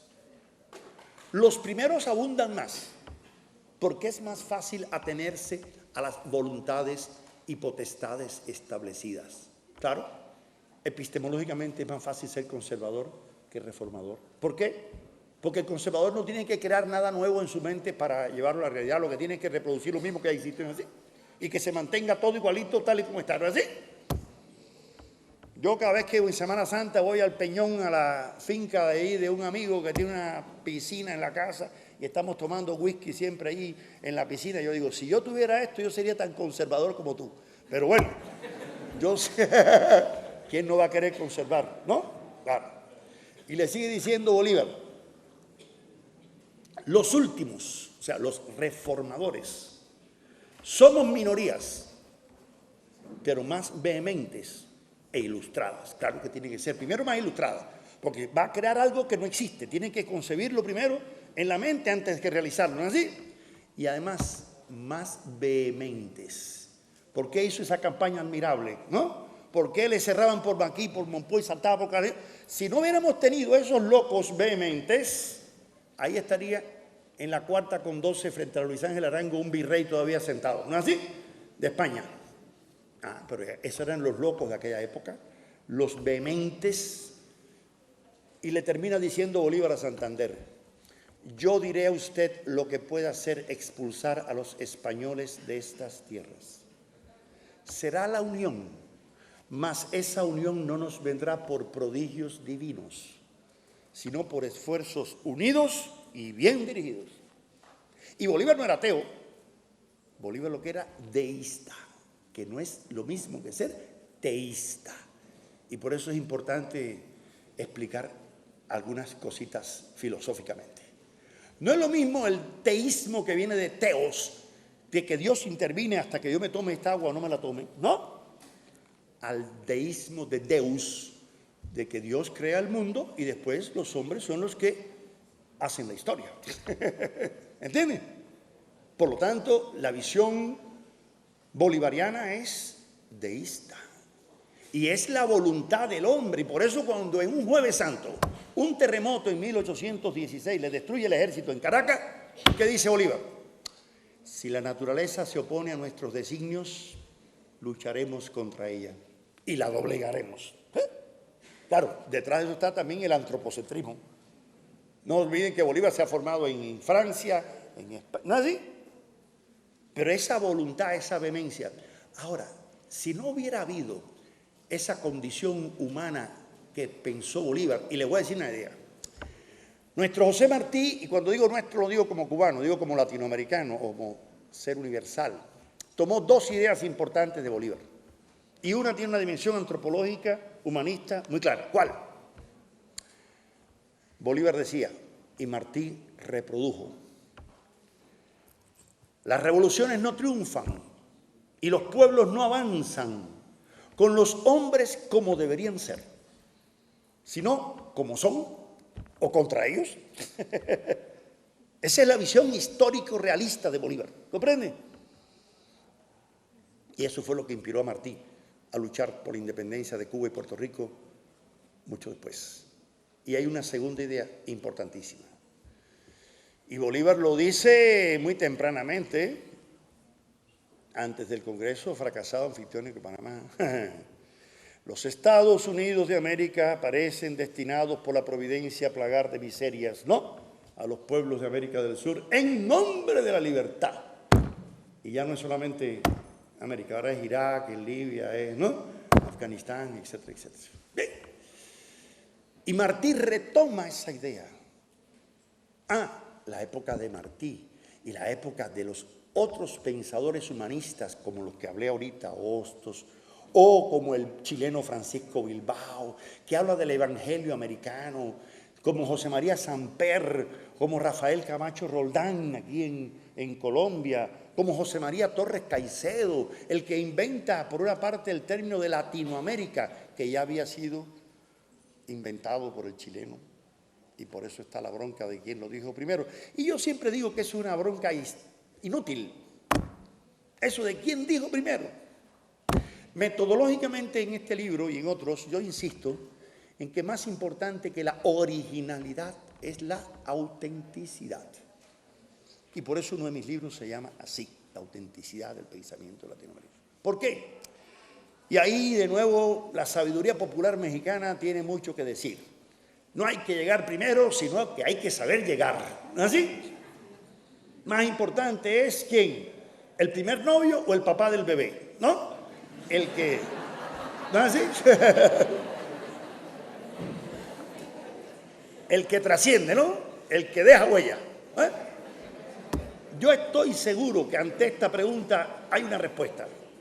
¿Quién fue el primero que dijo la religión es el opio de los pueblos? A ver, ¿quién dijo? Marx, ¿no? Pues desafortunadamente no fue Marx. ¿Entiendes? Y todo el mundo se le atribuye a Marx. Y algunos se le atribuyen hasta a Lenin. No, Marx no fue el primero. El primero que la dio a conocer con fuerza. Sí, ese fue Marx. Cuando Marx, en la introducción a la filosofía del derecho político de Hegel en 1842, dice: la religión es el sol ilusorio alrededor del cual el hombre gira cuando no es capaz de girar en derredor de sí mismo. Punto y seguido, se acaba la letra gótica script y pone en letra cursiva, porque en esa época no había norma APA para referenciar. La religión es el opio de los pueblos. Punto y seguido. Vuelve la letra script normal. Es la criatura enajenada que se forma. Y sigue hablando. ¿Por qué lo puso en cursiva? Porque no era de él. Derecho de autor. Más respeta al que dijo eso. ¿Quién fue? Bueno, lo dijo primero Charles Fourier, un filósofo francés, en su Falanterio. ¿Quién lo reprodujo después? Un poeta alemán, Heinrich Heine, gran amigo de Marx, a quien seguro Marx le escuchó la frase. Ahora, ¿en qué momento dice Marx eso? Cuando la discusión sobre la religión en Alemania era un problema político. Y por eso es que tiene tanta repercusión. ¿Comprenden? ¿Quién fue el primero que utilizó la frase Nuestra América? Que ahorita hablé de Martí. No fue Martí. La usó Bolívar. La usó Miranda. El amigo Javier Ocampo López ha demostrado que la usó un boyacense en el siglo XVI, pero nadie lo conoce. ¿Me entienden? Entonces, lo importante es quién dice algo primero o quién trasciende. ¿Quién fue el primero que utilizó el término colombiano? Saber ustedes que son colombianos y yo que creo que también lo soy, por lo menos tengo un hijo colombiano y una esposa colombiana. ¿Quién fue el primero que utilizó el término colombiano, señores? ¿Sería un colombiano? Pues sí, en ese momento era un colombiano en pensamiento. El venezolano Francisco de Miranda. Y no fue en la guerra de independencia. Fue en 1776. ¿Ya me vas a echar o todavía? No. Ah, bueno. No, todavía no. No, a mí me han echado lugares mejores, no te preocupes. ¿No? Oye, miren. 1770. Óigame, Miranda, en Estados Unidos, que ha sido copartícipe de la guerra de independencia, peleando junto con George Washington, ¿no? ¿Se da cuenta de que los gringos nos han quitado el nombre? Resulta que ya ahora nosotros no somos Americans, no somos más americanos. Porque la citizens, la ciudadanía norteamericana establece ciudadanía americana. ¿Y nosotros qué? Nos quedamos ninguneados, como dicen los mexicanos, anónimos, sin nombre. No sabíamos qué éramos entonces. Y por eso Miranda dice, no importa que se queden ellos con el nombre. Nosotros, desde la Patagonia al Darién, no sé por qué puso el límite hasta el Darién, bueno, en homenaje al ilustre marino genovés, nos hemos de llamar colombianos. 1778. Por esa idea que él tiene de la magna Colombia, de la gran Colombia, en una etapa tan temprana. ¿Comprende? Pero eso no cogió fuerza ahí y no trascendió.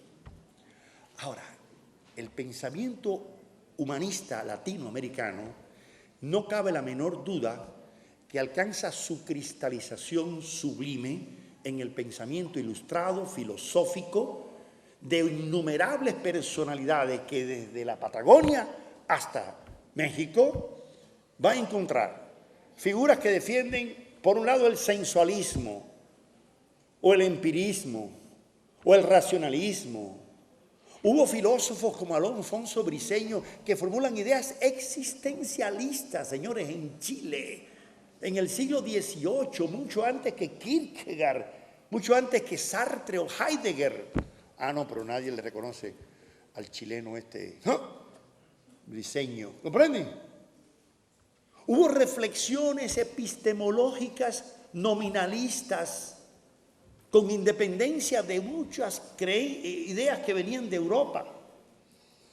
Nosotros no vamos a caer en el ombliguismo intelectual que caía el amigo Enrique Dussel, afortunadamente ya superó en los años 70, de que hemos inventado todo. No. Yo creo que el pensamiento latinoamericano ha sido coproductor, cogestor, ¿bien? Y por eso creo que nuestro positivismo no fue réplica del europeo. Nuestro pensamiento marxista, nuestro pensamiento fenomenológico, nuestro pensamiento analítico, no ha sido simplemente una reproducción mimética, ¿no? Y han habido elementos renovadores. Y voy a leer germánicamente, porque esto sí lo aprendí con mis profesores alemanes, por eso siempre traigo todo escrito, ¿no? Las conclusiones, para darle la palabra que ustedes puedan protestar y para cerrar esta conferencia.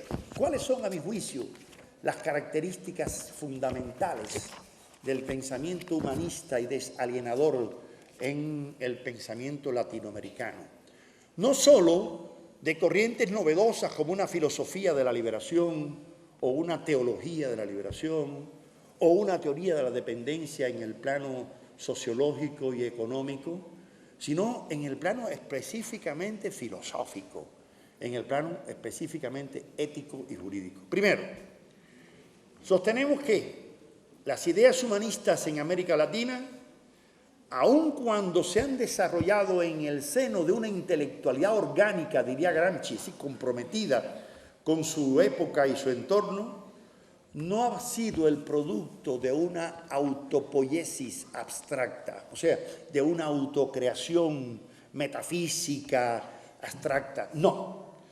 Ni tampoco academicista, aunque haya sido en algunas academias donde haya proliferado. Muchas veces la filosofía no se dieron en las universidades, se dieron en ambientes de abogados, de médicos, de juristas, ¿no es así?, de científicos naturales. Y ese pensamiento humanista se retroalimentó de las exigencias epocales, quiere decir, de las necesidades de cada momento histórico. Esa es la primera tesis que someto a la discusión de ustedes. La segunda, creemos que ese humanismo en el pensamiento latinoamericano se ha ido imbricando a las urgencias de determinado carácter y no de carácter exclusivamente ético o religioso, como algunos creen, sino que sus proyecciones pueden haber tenido una raigambre moral, pero siempre han rebasado las fronteras de lo moral. ¿Para qué? Para incluir al mundo de lo político. Por eso uno de los primeros que utilizó el término filosofía americana, cuando no estaba acuñado el de latinoamericana todavía, porque el concepto de Latinoamérica surge a mediados del siglo pasado. Recuerden que cuando nos quedamos sin nombres, había que buscar un nombre. Bolívar incluso llegó a decir la América antes española, para referirse, ¿no?, a nuestra América. Bolívar no utilizó el concepto de Latinoamérica, América Latina, ni Iberoamérica. Y los españoles, cuando perdieron casi todo, dijeron, bueno, vamos a conservar por lo menos el nombre, Hispanoamérica. Vamos a llamarle a esas repúblicas hispanoamericanas. Pero protestaron los brasileños y los portugueses y dijeron, ¿y nosotros qué? ¿Cómo vamos en ese cuento? Ah, no, entonces Iberoamérica. Pero ya los gringos, desde la doctrina Monroe, habían creado el de Pan American, ¿así? La América for Americans, ¿no? Yo recuerdo en el 89 fui a un congreso al Paso, Ciudad Juárez, y iba yo con dos periodistas chicanos, ciudadanos norteamericanos, pero con caras de indiecitos chicanos a 3 kilómetros. Y me dijeron, Pablo, tú vas a ver que cuando lleguemos ahí al Paso de la frontera, a ti no te van a mirar la cara de gringo esa que tienes ni para escupirte. Tú pasas y si te preguntan, tú lo único que tienes que decir en buen inglés, I'm American. Yo soy americano, ya. No te piden pasaporte. Efectivamente, así fue. Y nosotros, que somos ciudadanos norteamericanos, mira, nos van a revisar hasta los calzoncillos. Y así fue. ¿Entiendes? Y eso pasó hace 20 y pico de años. ¿Qué pasará hoy en Arizona con las leyes, ¿no?, racistas que están pasando? Bueno, otra conclusión. En primer lugar, el carácter histórico condicionado de las diversas expresiones del humanismo latinoamericano ha dado lugar a que se haya desempeñado el lado activo, práctico, de ese humanismo en la preparación ideológica de las transformaciones sociales que se han dado históricamente en los últimos años. Y por eso yo creo, y ahí sí coincido con el que me estudia en ese libro que hice referencia, que es un colombiano, por cierto, Carlos Rojas Osorio, desde Puerto Rico, que dice que yo insisto en el carácter contrahegemónico y desalienador del pensamiento latinoamericano. Sí, yo sí creo que el pensamiento latinoamericano ha sido un pensamiento evidentemente contrahegemónico, un pensamiento contestatario. Primero frente al poder colonial español, después frente al imperialismo norteamericano, frente a las nuevas formas de poder, ¿no?, y de enajenación, y frente a las nuevas formas de metafísica, de pensamiento especulativo. Creo que sí, ahí me estudia bastante bien. Otra conclusión. Creo que los valores principales exaltados desde los pueblos amerindios hasta la actualidad, como honor ante el trabajo, ante la sabiduría, el desinterés, amor a la familia, a la comunidad, el respeto a las tradiciones, a la laboriosidad humana, todos han sido elementos consustanciales a la construcción del humanismo práctico que es común, no en todos, pero sí en algunos autores latinoamericanos. ¿Y quiénes son esos autores de humanismo práctico? Y el término no es mío, es un término de Marx en los manuscritos económicos y filosóficos de 1844. cuando él habla de un praktischen Humanismus y un realen Humanismo, humanismo real y práctico frente al humanismo abstracto de Feuerbach. Eso está en mi página web, está publicado por la Universidad Nacional, los humanismos en el marxismo. Y ese culto a esos valores nos demuestra que el pensamiento latinoamericano ha sido también cogestor, co-constructor de ideas éticas, de ideas políticas, de ideas filosóficas. Sostenemos también que la catástrofe ética producida por el desencubrimiento, porque para los europeos fue descubrimiento, para nosotros fue encubrimiento, dio lugar a que los valores de los pueblos que llegaban y los valores de los pueblos que aquí estaban entraran en un proceso que el antropólogo cubano Fernando Ortiz llamó transculturación y que tuvo que estar 20 años fajado con Malinowski para que le reconocieran, porque era cubano, que era un concepto mejor que acculturation, ¿no? O inculturation. O sea, que el concepto de transculturación es superior al de aculturación o el de inculturación. Y por eso América es, como diría el filósofo mexicano José Vasconcelos, crisol de raza cósmica, donde se integran, ¿no?, todas las razas. Creo, y es la tesis principal que sostengo en el libro próximo a aparecer en Planeta, que el ser humano ha sido visto en América Latina como un ser perfectible, humanizable, evolucionado y en permanente evolución. Y creo que aunque la ética cristiana ha sido un elemento importantísimo en la conformación de los valores de ese humanismo, no es el único. Y hay valores de las comunidades indígenas, y hay valores de las comunidades afrodescendientes, y hay valores de todas las influencias orientales y de otras etnias que han conformado ese crisol de raza cósmica. Y creo también que las ideas humanistas de América Latina han partido de un presupuesto. ¿Cuál?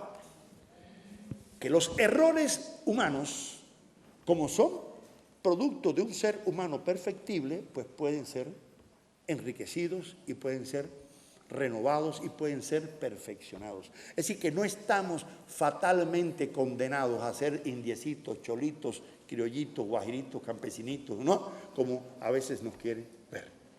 Y que el protagonismo de los pueblos latinoamericanos, y sobre todo, creo que ese protagonismo se ha presentado con mucha fuerza en los últimos años, cuando un proceso de integración latinoamericana, por primera vez, sin la presencia de los Estados Unidos, como la reunión de diciembre pasado en Caracas y la conformación de la Comunidad de Estados de América Latina y del Caribe, demuestra el nuevo protagonismo de esta América Latina para el mundo contemporáneo, como en un libro que presentábamos anoche en la Universidad Católica de esta misma colección de Planeta lo demuestra.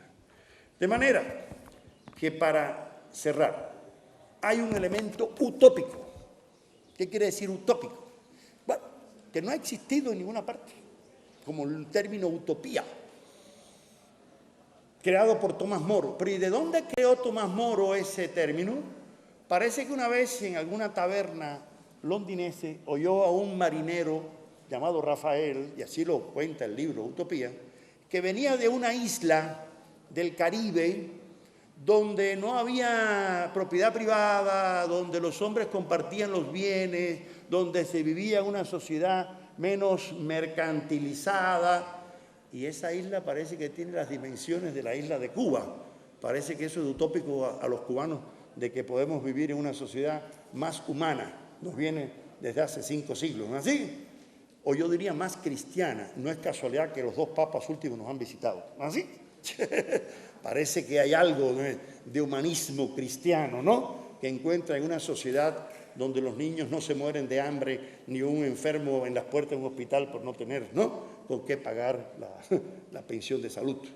De manera tal que ese utopismo que habla Horacio Ceruti, que habla Arturo Andrés Roy, que hablan tantos Fernando Ainsa, que es común al pensamiento latinoamericano, es un fermento, a mi juicio, desalienador.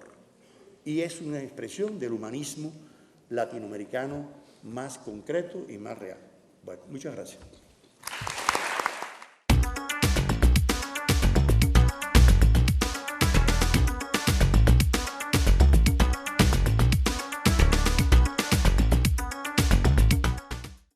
Creo que la tendencia, incluso, les voy a decir, hasta los positivistas nuestros, eso que yo he llamado positivistas sui generis, evitaron el racismo inspirado del social darwinismo anglosajón. Fíjense, qué interesante. Claro, tuvimos algunos racistas, como Domingo Faustino Sarmiento, el presidente argentino, ¿no? Que con su exterminio de los pueblos aborígenes de La Pampa, es una expresión del conflicto entre civilización y barbarie, como erróneamente le criticó Martí a Sarmiento. Tuvimos racistas como el escritor boliviano Alcides Arguedas, en su Pueblo enfermo y raza de bronce, que deplora a los indios como ineptos, incapaces, tontos, ladinos, bueno, todo lo contrario. Y tuvimos, y los tenemos aún, ejemplares de la nordomanía, como diría el escritor uruguayo José Enrique Rodó, de pensar que todo lo bueno viene del norte, nordomanía, de que toda la superioridad de la cultura viene de los países rubios de ojos verdes. Y les voy a hacer una anécdota.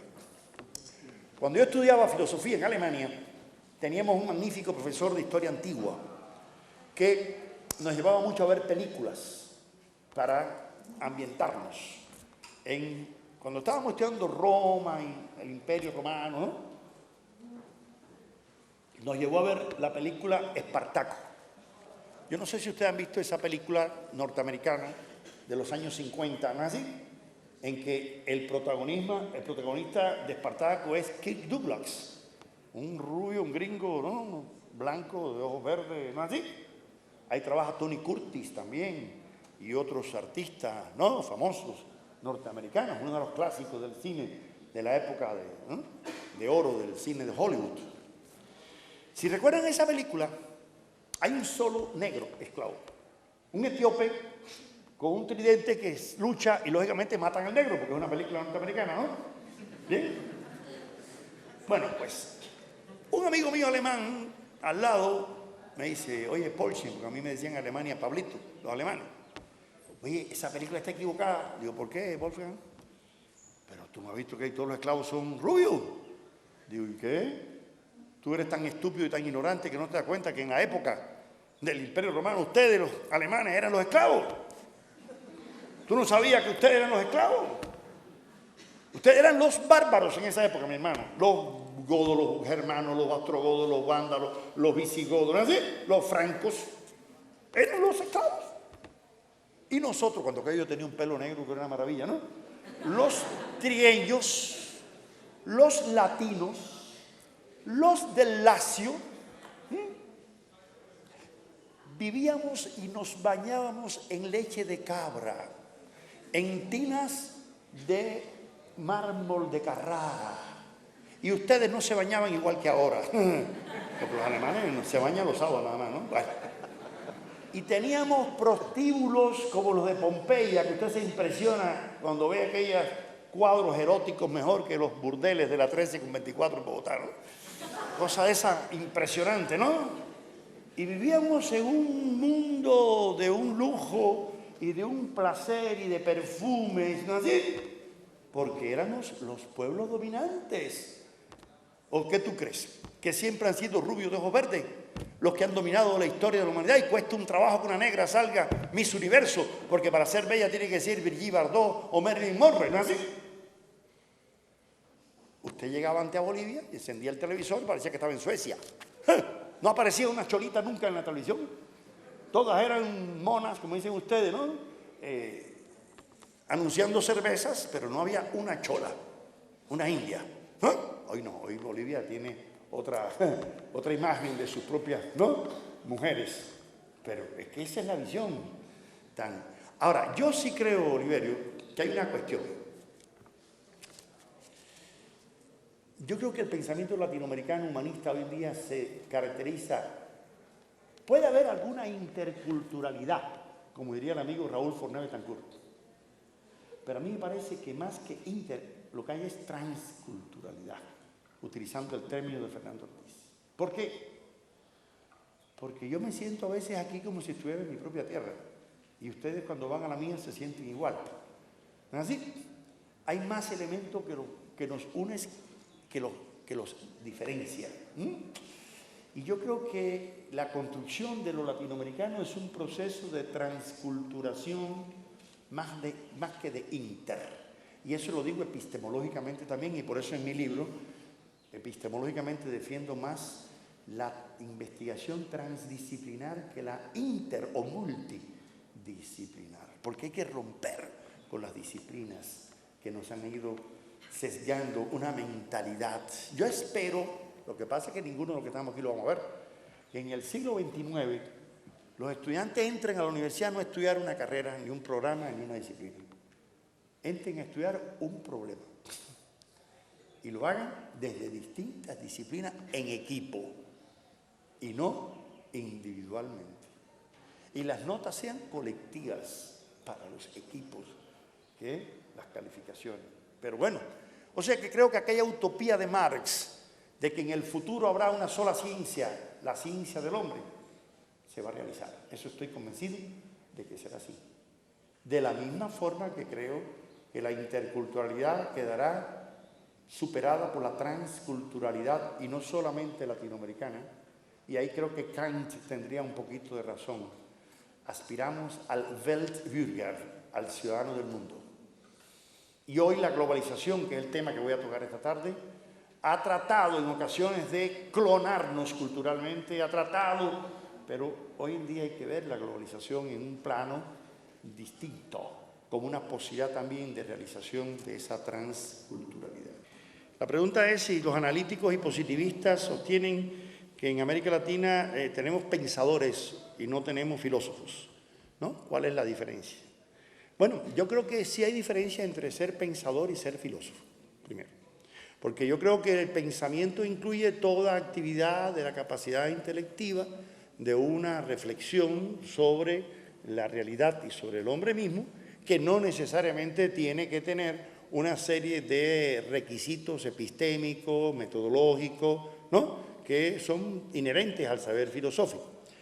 Hay un trabajo mío que está en internet que se llama ¿Por qué y para qué filosofar?, en que yo hablo de 10 funciones del filosofar. Para mí, para que haya filosofía, tiene que haber una función cosmológica, es decir, una serie de planteamientos genéricos sobre el universo, sobre la realidad, sobre la naturaleza. Tiene que haber una función epistémica sobre las posibilidades del conocimiento y la capacidad o no del ser humano de conocer, una función metodológica, una función axiológica, ética, estética, humanista. Es decir, hablo de 10. Bueno, voy a detenerme en ello. Yo creo que en todo la humanidad, desde que el ser humano se diferencia de los antropóides inferiores, hay pensamiento, pero no hay filosofía. Yo no creo que la filosofía sea natural al ser humano. No. Yo creo que la filosofía exige un nivel, primero, lingüístico, comunicativo. Para que haya filosofía tiene que haber un desarrollo del pensamiento abstracto en la capacidad comunicativa, lingüística, ¿no?, en que el ser humano pueda conceptualizar. Segundo, tiene que haber un cuestionamiento crítico de los instrumentos mismos del pensamiento para que haya filosofía. Por eso sí coincido con Émile Breyer cuando él dice que la filosofía surge cuando allí los hijos se cuestionan la fe de sus padres. Es decir, una cosa es la fe, yo respeto mucho porque tengo una mamá muy religiosa y yo también lo fui durante mucho tiempo, y cada vez que voy a coger un avión me tengo que sentar para que mi mamá me haga el esbo. Los que saben algo de cultos afrocubanos saben lo que es el esbo, una especie de bendición, ¿no? Pero yoruba, yo entré a la universidad con collares de yoruba y de babalú ayé y de changó porque me crié en ese ambiente, como el más del 50% de los cubanos. Por eso el catolicismo en Cuba nunca arraigó, a diferencia de otras partes de América, porque para entrar en una iglesia en Cuba había que entrar de cuello y corbata, de velo, de zapatos de tacones, y la gente humilde no los dejaban entrar. Eso antes de la Revolución Cubana. Hoy no, entran como quieran. ¿Me entienden? Entonces, pero lo importante es que una cosa es la fe y otra cosa es la racionalidad. Por lo tanto, la filosofía exige un nivel de racionalidad. Sin embargo, uno puede hablar de pensamiento religioso, pensamiento ético, político, jurídico. Por lo tanto, el concepto de pensamiento para mí es mucho más amplio que el concepto de filosofía. ¿Comprenden? Pero ahora viene el gran debate. Bueno, ¿y cuándo podemos hablar propiamente de que hay un nacimiento de ideas filosóficas en América? Bueno, ahí dependerá mucho del concepto también que se tenga de la propia filosofía. Si la reflexión filosófica, por ejemplo, nadie duda de que Tales de Mileto era filósofo, ¿no es así? Y sin embargo decía una cosa tan sencilla como que el agua es el principio de todas las cosas, ¿no? El arjé, ¿no? Y todo el mundo, un tremendo filósofo, ¿no? Dijo que el agua, ¿no? Claro que miren, el agua es importantísimo, ¿no es así? Bueno, pues Quetzalcóatl decía que era el aire. Pero eso lo había dicho ya Anaxímenes de Mileto. Sí, pero es que Quetzalcóatl no lo leyó, ¿entiendes? Entonces, ¿por qué yo le tengo que quitar a Quetzalcóatl la condición de filósofo y si se la doy a Anaxímenes de Mileto? ¿No es así? ¿No le parece un poco injusto? Y dejo eso como un problema sin resolver. ¿Qué importancia le da usted a las cátedras de historia de pensamiento latinoamericano dentro de una universidad latinoamericana o seguir con la misma cátedra eurocentrista? Miren, en el año 91, siendo yo profesor de una maestría en filosofía en la Universidad Inca de Colombia, se me acercaron unos estudiantes de la Universidad Nacional porque ellos querían crear una cátedra de pensamiento latinoamericano en la Nacional porque no existía, no se estudiaba filosofía ni pensamiento latinoamericano en la Nacional. Bueno, yo le dije, bueno, a mí me parece muy bien, y yo lo puedo apoyar, pero lo que yo no puedo es dedicarme totalmente a eso. Yo tenía mis compromisos en Cuba. Bueno, vamos a hacer una cosa. Vamos a hablar con que estaba decano en ese momento de la Facultad de Derecho y de Ciencias Políticas, Darío Botero, que en paz descanse, que era el interesado en que se abriera esa cátedra también, porque en filosofía, filosofía, ellos estaban en París, en Londres, en Frankfurt, que no hablar alemán, inglés o francés, no podía filosofar, ¿no es así? Entonces, la filosofía es otro tipo de discurso. Bueno, recuerdo que en aquel momento me invitó a almorzar Rubén Sierra Mejía, este amigo de formación analítica, ¿no? Muy sólida, y me dijo, Pablo, para mí la filosofía latinoamericana eso no existe. Además, no me lo dijo, está publicado en un libro de él, ¿no? Se llama Filosofía Analítica. En la primera página lo dice, ¿no es así? Bueno, yo seguí los años, les dije a los jóvenes, miren, vamos a proponer un convenio, estaban Tanas Moku de rector, vino mi rector, se firmó el convenio, abrimos la cátedra de pensamiento filosófico, filosofía política en América Latina. Bien, empezamos en el 93. Empezamos con 40 alumnos, eso fue una electiva, llamaban curso de contexto. Bueno, al poco tiempo, los alumnos de otras carreras, entre ellos de filosofía también, sociología, pero además de medicina, de agronomía, de química, querían venir a estudiar y pidieron que se ampliara la matrícula. 80, bueno, 80. Luego, 150, ya no cabían en el Camilo Torre, no, era una cosa, ¿no? Y la daba entre varios profesores, no yo solamente, eran Darío, Rubén Jaramillo, y pedimos a Germán Martínez Argote que viniera de la Santo Tomás a apoyarnos, vinieron varios a apoyarnos. Al poco tiempo me dice Rubén, oye, abrí un grupo de investigación sobre filosofía colombiana. Digo, ¿cómo? Y ahí está, existiendo la cátedra de filosofía colombiana dirigida por el prestigioso profesor analítico Rubén Sierra Mejía. Y ya tiene varios libros publicados. ¿No es así? Bueno, yo sentí un orgullo tan grande que los colombianos se estudiaran a sí mismos, ¿no es así?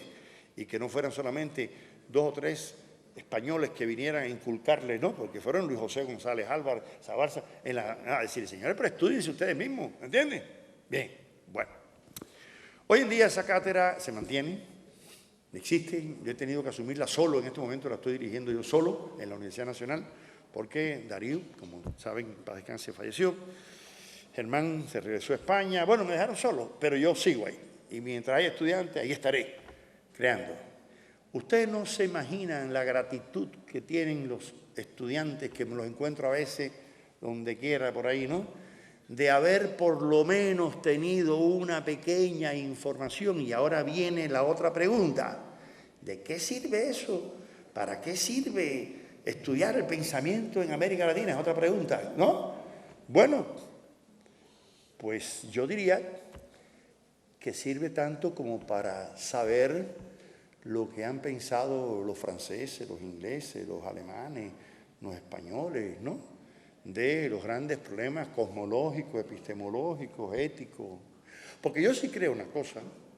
Yo no creo que nosotros debemos construir solamente un objeto exclusivo que sea el pensamiento latinoamericano. No. Yo creo que el pensamiento latinoamericano, como dije una vez, tiene que nutrirse de todo lo mejor que ha creado el pensamiento universal. Ya venga del Asia, de la África, de Europa, de lo que sea, ¿no es así? Pero con los pies en la tierra y el corazón en el pueblo. O sea, en función de su praxis, de un compromiso, de su autenticidad. Bien, y si yo siento orgullo por un Andrés Bello venezolano, como lo puede sentir un gringo sobre Emerson, ¿no es así? O un alemán sobre Goethe o Marx.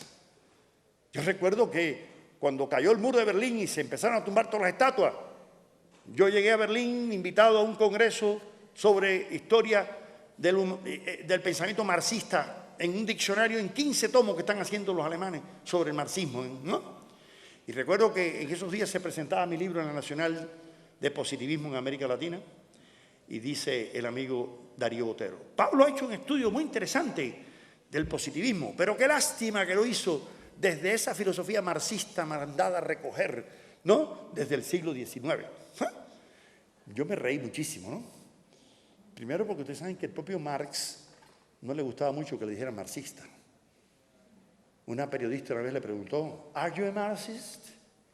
En inglés, en una entrevista para un periódico norteamericano, el New York Daily Tribune, antecesor del New York Times. Y Marx le respondió en francés, Je suis que je ne sais pas marxiste. Lo único que sé es que yo no soy marxista. Marx. ¿Cómo es eso? Así. ¿Quiénes son los marxistas? Le preguntó la hija de Marx, casada con el cubano Pablo Lafargue. Aquel cubano nacido de un francés y una santiaguera de Santiago de Cuba, que su padre se le llevó a Toulouse a estudiar medicina y allí, vinculado a la juventud socialista marxista francesa, le escribió una carta a Marx. Al poco tiempo que quería conocerlo personalmente, y Marx le dijo que fuera a Manchester, y fue. Al poco tiempo Marx le escribió una carta a su amigo Federico Engels, y le decía, este cubano francés mezclado, así le decía Marx a Michel mezclado, ¿no? Me dijo que venía enamorado de mis ideas y terminó enamorado de mi hija. Y se casó con la hija de Marx. Y tuvieron una vida muy bella y terminó con un pacto de amor y muerte. Se suicidaron a los 70 años los dos, en 1914. Después de haber tenido una vida esplendorosa. Y Pablo Lafargue cuando era cubano, después Paul Lafargue. Paul Lafargue, un día se le aparece al viejo moro, como él le decía, porque en Cuba a los judíos, y Marx era judío, y a los árabes se le dice moros, ¿no? De la época aquella de España. Y le dijo, moro, porque Marx lo trataba a él despectivamente, le decían mezclado, a Michel, ¿no? Se trataban suegro y yerno bastante tenso. Además, imagínate un judío, tener un costeño de yerno. Marx estaba muy fracasado, muy frustrado con el amorío de su hija, ¿no? Y se le aparece un día el cubano con un manuscrito. Moro, aquí tengo mi primer libro. El derecho a la pereza o al ocio. Marx se molestó porque es una falta de respeto. ¿Cómo es eso, no? Dijo, no, espérate. Tú no dices que tú estás luchando por la clase obrera para que tenga más tiempo libre y disminuir la jornada de trabajo para que puedan dedicarse a la política y a la filosofía y al arte y a recuperar. Ah, bueno, eso es lo que digo yo en mi libro. El derecho al ocio oculto, del que nos hablaba Aristóteles. ¿Recuerdan? Que decía que los sacerdotes egipcios habían logrado la filosofía y el saber porque tenían ocio oculto. Eso, entonces man dijo, coño, ¿verdad que sí? Y ese libro lo pueden buscar en la Lerner, ahí está.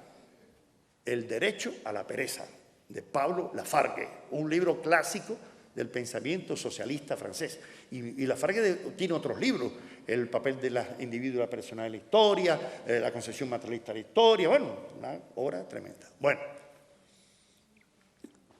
digo esto porque cuando alguna gente pensaron que había que recoger a Marx y desaparecerlo de la historia, ¿no? Yo llego a Berlín y cada vez que voy a Berlín siempre me gusta ver si tumbaron la estatua de Marx y Engels, que está en Alexanderplatz. Como que uno veía aquellas imágenes, ¿no? Que cogían la estatua de Lenin en una grúa y la desbarataban por allá, ¿no? Y yo decía, ¿seguro que hicieron lo mismo con la de Marx? Bueno, esa estatua, que está en el centro de Berlín, siempre hay 2 policías dándole vuelta, cuidándola. En mi época de estudiante en Alemania había un chiste. Los policías siempre andan en pareja para que entre los 2 tengan 9º grado. Así decían los alemanes, ¿no? Sumados tengan 9º grado, ¿no? Bueno. Y yo llego y le pregunto a un policía de los que estaba allí, bueno, y aquí no ha venido nadie a lanzar huevos o a, ¿no?, ultrajarla. Y me dijo aquel culto policía alemán, ¿cómo se le ocurre?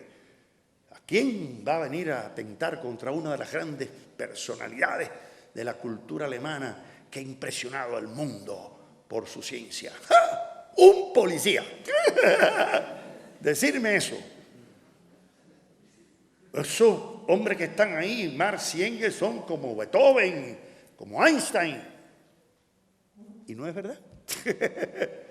Luego me voy siempre a la calle Federico Engels, Friedrich Engels Straße y Karl Marx Allee, Avenida Carlos Marx, una de las más grandes que atraviesa Berlín de norte a sur. Ahí están los cartelitos puestos.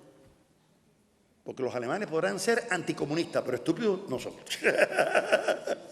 Ellos saben, ¿no es así? Y cuando hubo el centenario del nacimiento, no, de la muerte de Marx, 1983, en París, dicen que Federico Mayor de Zaragoza, que estaba al frente de la UNESCO, le dijeron, bueno, ¿y quién va a hacer las palabras de homenaje? Cuando eso vivía Foucault. Y dijeron, no, que sea Foucault. Tipo, o Sartre. Y dijo, no, no, son demasiado de izquierda. Vamos a buscar a alguien de derecha que sea más objetivo, porque para ser objetivo hay que ser de derecha, de izquierda no puede ser objetivo. Porque, ¿no? Bueno, ¿y a quién buscaron? A Raymond Aron, el sociólogo más de derecha que había en Francia en esa época. Dicen que Aron llegó, cogió el micrófono y dijo, bueno, yo he venido a hablar de Carlos Marx no como ideólogo del comunismo y de esas utopías absurdas, ¿no?, que se han puesto en práctica inútilmente. Yo vengo a hablar de Marx como científico, como filósofo, y es uno de los más grandes científicos de la historia de la humanidad, y uno de los más que ha aportado a la sociología, a la historia, a la economía, y aquello fue, y todo el mundo impresionado por la objetividad del gran sociólogo francés. ¿Ya? Yo una vez tomé un avión en Guadalajara, venía para Ciudad de México y se me sienta al lado un empresario mexicano de Durango. Tenía una empresa textil enorme en Durango. Y yo venía leyendo el librito de Adam Schaff, El individuo y el hombre en el marxismo, ¿no? Y entonces me dice aquel hombre, ¿no, usted está leyendo algo de marxismo? Y digo, sí, yo soy profesor de filosofía. Dice, no, yo no soy profesor de filosofía, pero yo leo El Capital de Marx. Me parece que es un libro muy científico. Yo soy empresario, soy capitalista. Y le digo que es el mejor libro que me explica cómo yo obtengo la plusvalía, cómo yo exploto a mis obreros y cómo yo gano y vivo bien. Es un libro que yo no tenía claridad hasta que yo no me leí ese libro.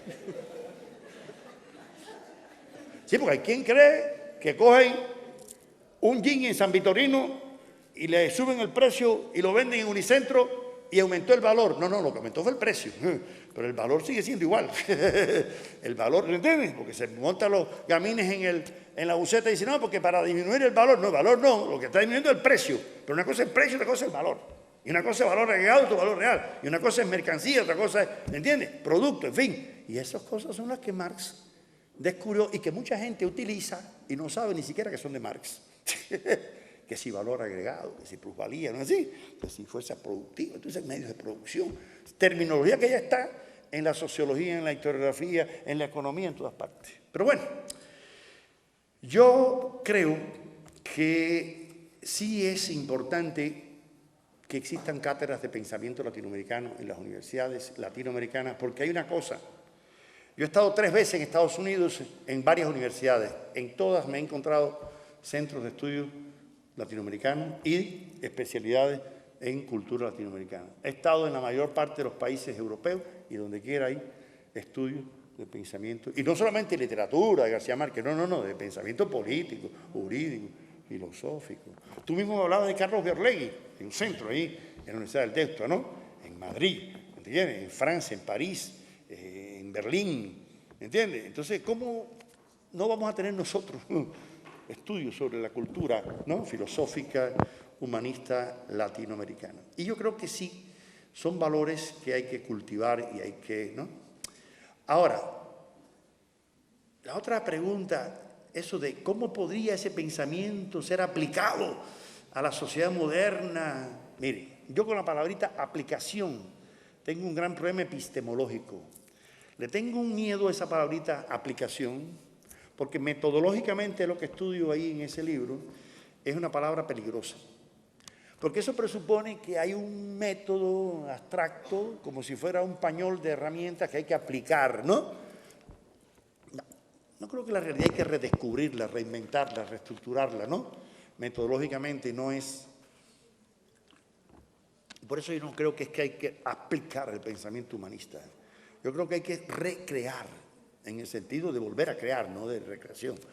Hay que volver a crear, hay que estimular a las nuevas circunstancias con las nuevas herramientas. Yo no entiendo esa letra. Yo no sé tampoco la entendí, el problema. Cuando alguien, aquí está, cuando alguien sea que no lo es, ese fue el que quedó, y entonces viene y lee, porque no se entiende la letra, ¿no?